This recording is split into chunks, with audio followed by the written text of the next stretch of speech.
What's good with YouTube? You already know, Big Flacco with a convict's perspective, and I'm gonna smash, dash, and slide on through. Little bit of energy. What's cracking, people? Please hit the like, comment, subscribe, help push this channel, help support it. Let's get that algorithm going. So today's topic, man, is a part of my life that I'm not really proud of this venture that I was involved in. Um, but I'm going to go into a little bit of the details. As you guys know, I functioned out there in the streets for a long time, man. Was it very I was beneficial. I generated a lot of income, and I had a lot of resources. As you guys can tell, like how I wiggle on YouTube as far as networking with people and so forth, pulling in interviews, and so that's how I was out there in the streets the same way, man. I was always capitalizing off any opportunities. I go in there with a mouthpiece and I get stuff done, and so we'd always be looking forward to the future. You know what I'm saying? And as far as investing in different businesses, legitimate and illegitimate businesses. Okay, and I came across a scenario um, that was brought to the table, and that was a particular female. And this is how we pretty much, me and another Karna, started a escort business out there, and how I was running and operating it. So there was this one female. I'm not going to mention her name. I'll give her a nickname. Okay, Giggles. Okay, I'm not going to say where she's from or anything like that. But she was a little nympho. You know what I'm saying? She was referred to me through someone else. Um, she was working at a place, at a restaurant, got into some huge debt, got her car impounded, and she couldn't get it out. Now she was willing to escort herself out to make money. She was already one of those nymphos that just was a freak, right?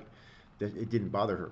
You know what I'm saying? So someone brought her to me. Me and the Colonel went and met up with her, and we had a meeting, and seen what she was willing to do, if she was serious about it, and we had to make sure that this is exactly what she wanted to do, because you don't want to you don't want to be the cause of any type of mental anguish that can cause by someone's actions, and she was all game tight for it, and so what we were planning to do was, is we needed to. She wanted us to get her car out of impound, and then from there she was going to work. And so the car I think was like $1,500 or $2,000. So that one weekday, the Colonel took the day off from work. So did I.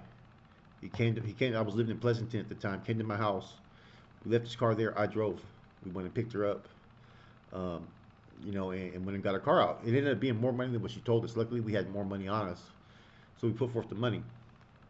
Now, what we were guaranteeing her, right? See, we were new to the business. We would supply all the things that she needed. Condoms, lubes, all that kind of stuff like that, right?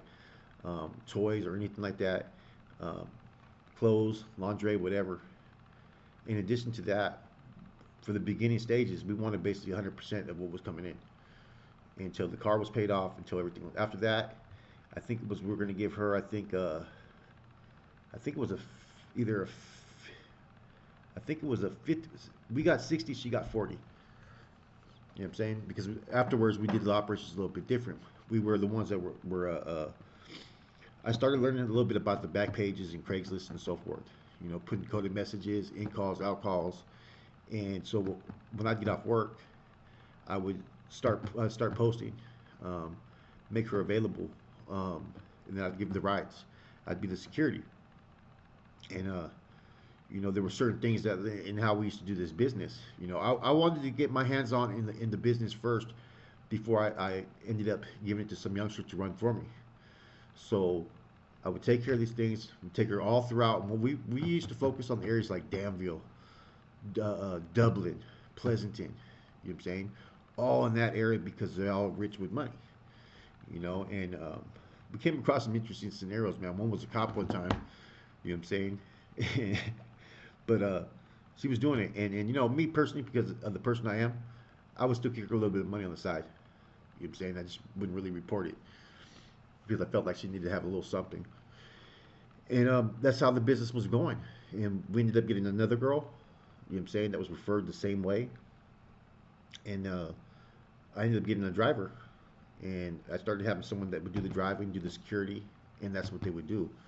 And then I would be out the mix. I would teach them how to put the posts up online, how to secure them, what to expect, you know, what the girl should say, what they shouldn't say, how to sit there and vet a client out, um, and so forth. You know, we always let them keep their tips too, 100% of their tips, and that was the business we had going on.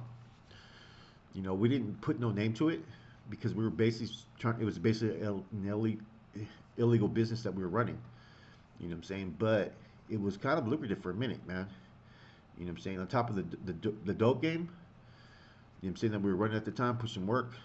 You know what I'm saying? It was generating a lot of income because at that time I had my hands involved in that, crystal, um, coke, even the fizz pills. You know what I'm saying? And so you know, as well as other things because you know I used to always hire services to people as far as you know something needed to be done. Like say if someone needed to get smashed on, they're gonna pay us. I'm gonna have someone go do it. You know, someone needed a debt collected. Oh, I'm gonna go do it. You know what I'm saying? I came up on cars that way, all kinds of stuff, man. Just going in there with my presence and just getting what I needed because of my verbal skills, man. A lot of times it was more so about how you presented yourself as opposed to having to take action. You know what I'm saying? And you know, this was one business we had, man. You know, the ventures. You know, I say at that time, I think in general we would do it maybe 3 times a week with one girl, maybe 3 times with the other girl. These were part-time gigs that they had going on. I had a third one, right, that wanted to, that someone brought forth, but it was more out of desperation. And see, I had to sit there and vet, and as soon as I got done talking with this person, I could tell that they didn't want to do it. So I wouldn't do it. You know what I'm saying? All money's not good money. But the other two, they had no problem doing it. They were already doing it for free anyways. They might as well get some money doing it, you know. And we ran that business till I got locked up, you know. And then after that, it kind of the communications kind of cut short and so forth like that. And we'd already got what we wanted out of it. And so we were gonna continue doing it and try to legitimize it, man. But there was just too many red flags we felt that would come from the IRS, from law enforcement and whatnot. You know, as we're already doing what we're doing as it is, you know, and that's when I proposed to put a courier business. There was talks about me and two carnales um, putting forth the courier business, and I was going to run it because I was already doing something similar to that, which was running loan docs and notaries and all that. And I was trying to get to where we get all the accounts. Therefore, while we're doing our business at working, we could hire homeboys. All you gotta do is have a license. You know what I'm saying? Packages in the car, they couldn't stop. It was like another form of trying to think ahead. You know what I'm saying? But yeah, the illicit activities, man. As far as the escort service, man, that was something new, man. That's not something I'm proud of because you know I don't know how those females feel today, but it was something I was involved in. You know, as well as other people. You know, I used to go. I learned it from someone one time. And I'm not going to go into the details, but there was someone I knew. They were head mono, and they were assisting the regiment, but they were kind of out there running a loose program. And at that time, they were pretty much their old lady was out there getting holed out at the time. And so a couple times I went with them, and you know, next thing you know, we're putting dudes' fucking heads through fucking through walls and shit like that, man. And I thought it was kind of fun, but yeah, man. Those are the nature of the things that we used to do at the time, man. Like, I think this was around 2000 and let me see. This was in 2005. Yeah, I think 2005 was a really where I reached my peak because I had a lot of things kind of sewed up. You know what I'm saying? And I was making a lot of street politic moves at the time. You know what I'm saying? As far as establishing territory workers, everything had kind of widespread because I got out, and I've always had the resources to get whatever I want when I get out, and I've always had manpower ready for me to get out. And so this time though, I had even more manpower, and I had even more youngsters that I had tapped in, and they were all playing a position. Whether it was running the fizz pills, you know what I'm saying? We had some shit going on out there in on Shirley on Selwyn Drive, to where there's some Africanos that were out there selling fizz pills, and I was instructed to go ahead and try to get at these dudes, you know, to get the pills from us because I just was able to pick up a couple boatloads.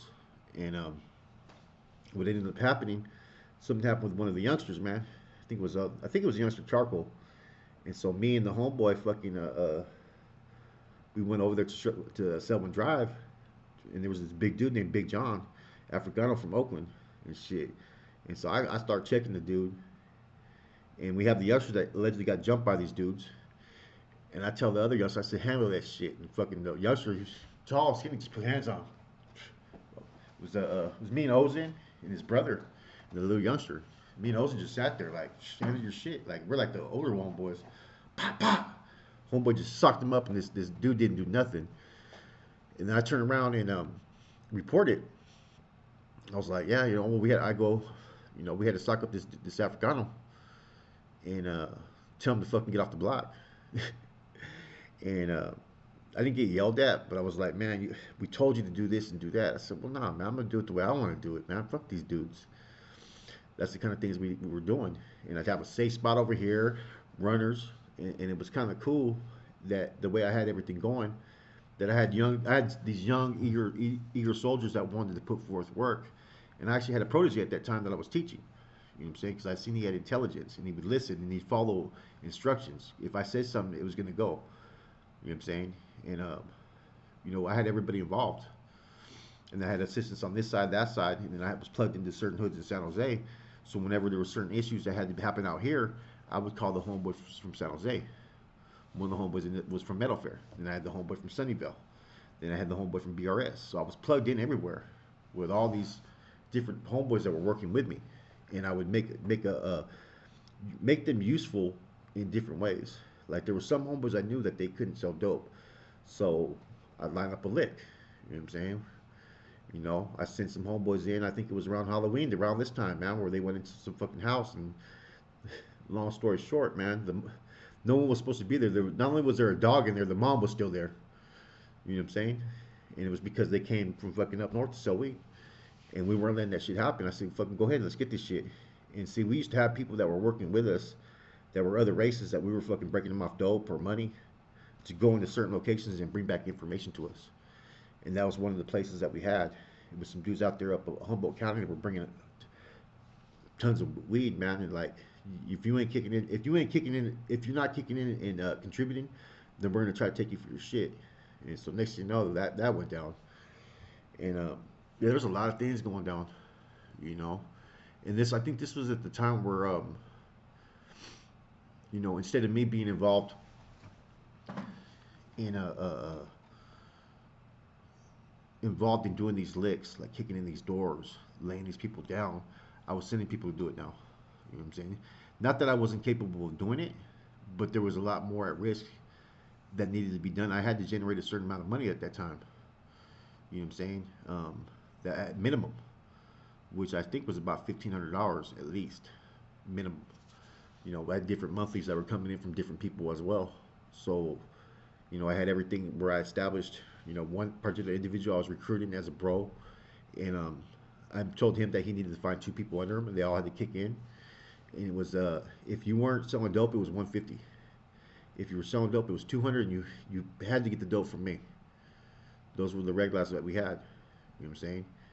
And I tell them not to intervene in certain areas. Try to stay where you're at. And that's how things used to operate. This pills, same thing. The coke was something that went fast. You know what I'm saying? But because I had the 99, I had some cut. I had a plug on that, but it was just the other stuff went a little bit faster because it made more income. So I had my hands in everything, man. You know what I'm saying? The only thing that I was never involved in was gun smuggling because I knew that there was too much attention from law enforcement if you were involved in gun smuggling, right? So, and I used to invest the money. At that time, I had a Fidelity investment account, and at that time, there was what you call E-Trade today, what's called Scott Trade. So I was playing penny stocks. So I was investing my money, and I was trying to fucking run it through that route. You know what I'm saying? And then I had a couple silent partnerships that were going on in some other legitimate businesses at that time, and things were going smooth. And all it takes is like one person to step out to really intervene. And everybody knows what happened around this time is when the huge drought happened in 2005, around October, November. And that's when everything, along with some other conflicting issues, started to really cause a lot of things out in the streets. but I was still doing what I had to do. You know what I mean? I remember going out to collect the debt, and I took this dude that owed $10,000. I took him for his brand new expedition, made him sign it over in his fucking house in front of his mom. I went over there with a homeboy boxer from Mountain View and another homeboy from my hood. You know what I'm saying? And just, you owe this much money. And the person that sent that mission, right? Um, I gave him a little. I didn't really pay him anything that was owed because I told him that pretty much you ain't been paying taxes, so this is gonna have to go to the household. You know, that's just how it worked. That's just how it used to work back then. You know, um, you know, this is what you call basically fucking not Debo tactics. You know what I'm saying? A lot of people used to call me Debo because that just was my get down. You know what I'm saying? I punk people out of their shit. You know, and those are the things that were going on. You know, and it was kind of hard to do all and work a legitimate job and to make sure everything was done right because I like to have a hands-on approach to everything. I mean, because if I don't, and the intel or the reconnaissance is not right information, it could jeopardize a lot of people, man. Like that one lick that we tried to do, that I sent two youngsters up in there because there was not really supposed to be anybody in there, maybe one person. You know what I'm saying? Not only there was a whole bunch of fucking bulldogs, the fucking mom, but fucking an old lady got a fucking quet they pulled out of her. Put it that way. You know what I'm saying? And yeah, those are the kind of things that were going on too. You know what I mean? You know, there's a lot of other things that like I said, I won't discuss that I did at that time on the streets. There's some things that's better kept that I just don't even talk about. You know what I'm saying? That could jeopardize me or other people. So I keep that to the chest.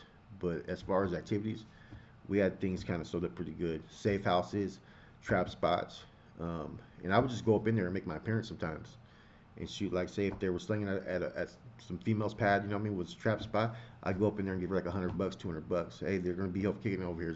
Is all good. Yeah, and we get our money. You know, or tell homeboy, hey, I need you to meet this person. Go run this. Go pick up this much weight. Drop it off over here. You know, and my hands on approach was a lot less. The only time I really was picking up had to have a hands-on approach was when I was picking up work. And by then we had already established our safe house. So we had access to a safe house where all the work was at, and there was only me and one other person could have there. So I could go up in there, there'd be 15, 20 pounds. I could take as much as I want, as much as I need. And we'd put it in different locations. And what we did is they they had to have a job, not be partying, and not be involved in criminal activities. If they had no record, it was better. What we do, we pay a third of their rent.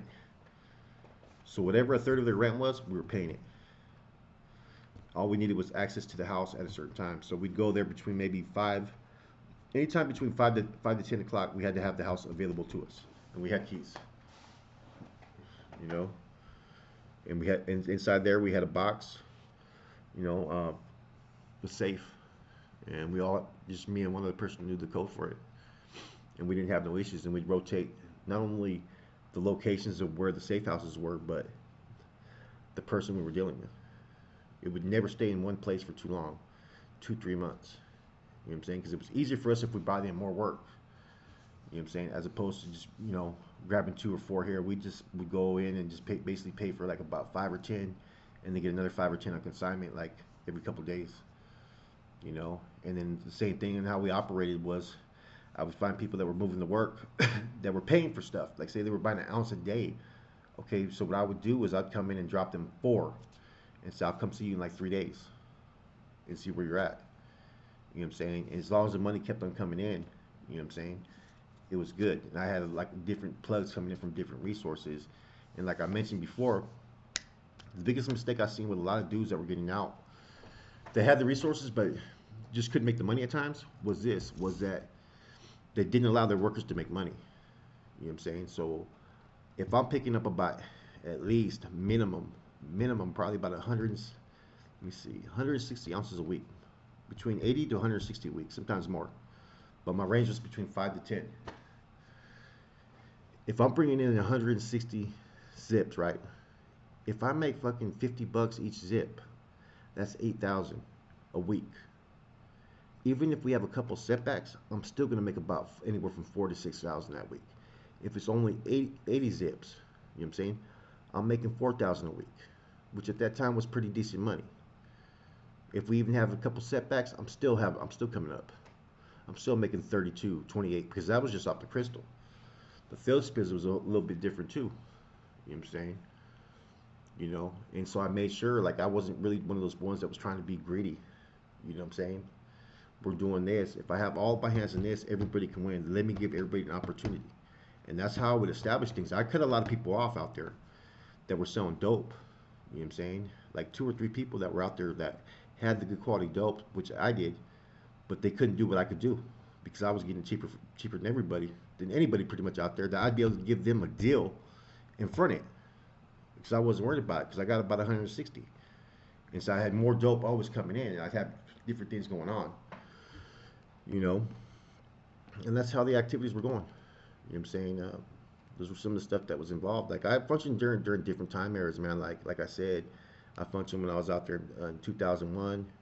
Pre-Black Widow, post-Black Widow.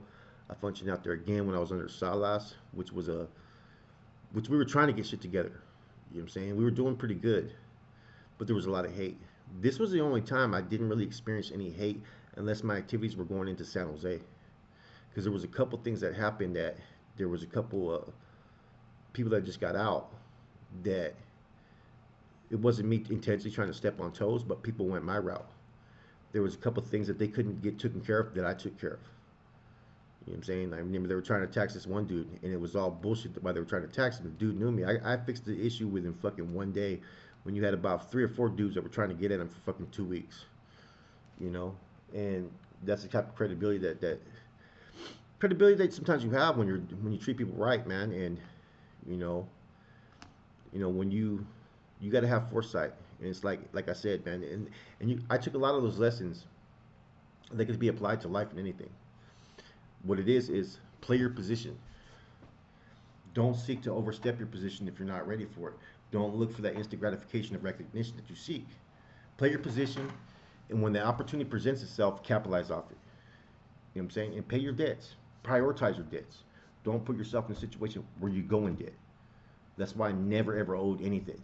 One time I got locked up, there was money owed because some shit happened, but other than that, and I got paid right away. Other than that, I never owed shit. I always took care of my fucking debts. I was able to always step out, and within like about a month, picking up a couple pounds at a time and paying for some of it up front, at least half of it, and getting the rest on consignment. That's how it is, man. If you're gonna be involved in the game, you got to have a business foresight. You got to sit there and prioritize what the end goal is. And see, that's what I always had was that look, I don't need to fucking make this much money and shit. Grab a fucking QP and try to make fucking 1,000 off it. Fuck that. I'll grab me about 5 of them. I'll make fucking $50 an ounce. You know what I'm saying? And just push the fuck out of this shit. You know what I'm saying? $50 an ounce. That's 800 a pound, anyways. You know what I'm saying? And at this time, I think I was getting it for like 9.5 or 9, and they were going for like 11.5 on the streets. So, not only was I doing that, I was fronting it, and it worked out. And with that, different resources came. I think within, a short period of time, I had like fucking like 5 cars already bought. I had a stockpile of weapons. When the PlayStations were coming out that year, fucking I was able to get myself, the Carnales, everybody that wanted one for 50% off because I had those resources. This is when people were running credit cards at the time. You know what I'm saying? So this is my involvement to the extent of what I used to do. Some of the businesses I was involved in, some of the legitimate, illicit. There was other things, like I said, man. We were taxing people too. You know what I'm saying? I created some scenarios as well for me to be able to go in there and extort people as well. The last thing I wanted to always do was resort to violence. Doesn't mean we didn't have to kick in some doors and use that broomstick a few times, but for the most part, it was running smoothly. We even had insight, man, that some undercover detectives were found out to have gone into the galaxy trying to get information on what we were doing, and were able to get that information ahead of time. So I had a tight program going.